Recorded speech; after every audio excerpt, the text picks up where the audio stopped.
Ci sono profumi che appartengono a un luogo e poi ci sono profumi che ovunque tu sia nel mondo riescono a farti sentire immediatamente in Italia. Per me tutto comincia da qui, da una pianta di basilico che cresce sul mio balcone e che ogni estate riempie questa casa del suo profumo. La cucina italiana ha un dono straordinario. Riesce a creare qualcosa di indimenticabile partendo da pochissimi ingredienti. Il pesto alla genovese nasce a Genova, tra il mare e le colline della Liguria. Il suo nome deriva dal verbo pestare, perché per secoli ogni ingrediente veniva lavorato lentamente nel mortaio. Oggi userò un mixer. Cambia lo strumento, non cambia il rispetto.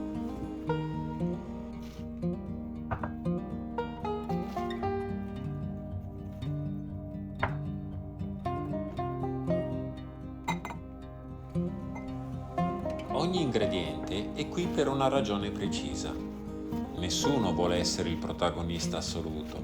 Tutti lavorano insieme per esaltare il basilico, che con il suo profumo racconta l'anima di questa ricetta.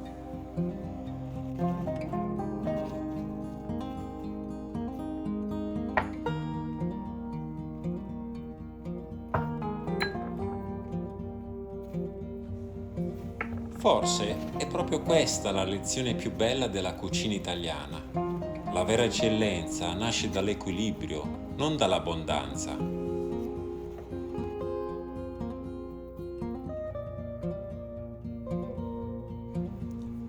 Ed è lo stesso equilibrio che ritroveremo anche nella lavorazione, perché non basta scegliere ottimi ingredienti, bisogna anche trattarli con la delicatezza che meritano.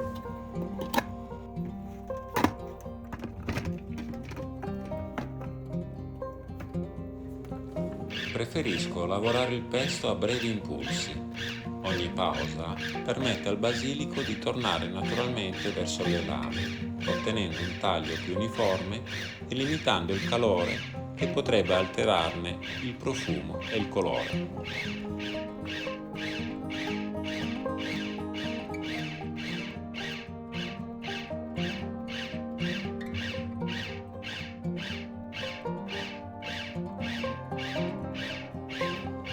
In cucina si pensa spesso che la velocità faccia risparmiare tempo. La tradizione italiana ci insegna il contrario. Sono la pazienza e il rispetto degli ingredienti a fare davvero la differenza. Anche con un semplice mixer possiamo ottenere un pesto eccellente, non cercando la velocità, ma lasciando che ogni ingrediente conservi la propria identità. Ogni famiglia prepara il pesto in modo leggermente diverso. Questa è la consistenza che preferisco, più rustica, più autentica, con i pinoli ancora ben percepibili. È il sapore della cucina fatta in casa, quella che non ha bisogno di essere perfetta per emozionare. Lo preparo anche pensando ai giorni che verranno. Lo divido in piccole porzioni e lo conservo in congelatore. Quando deciderò di utilizzarlo, sarà sufficiente aggiungere un filo di olio extravergine oppure qualche cucchiaio di acqua di cottura della pasta per ritrovare tutta la sua naturale armonia. Il pesto alla genovese è molto più di una semplice salsa.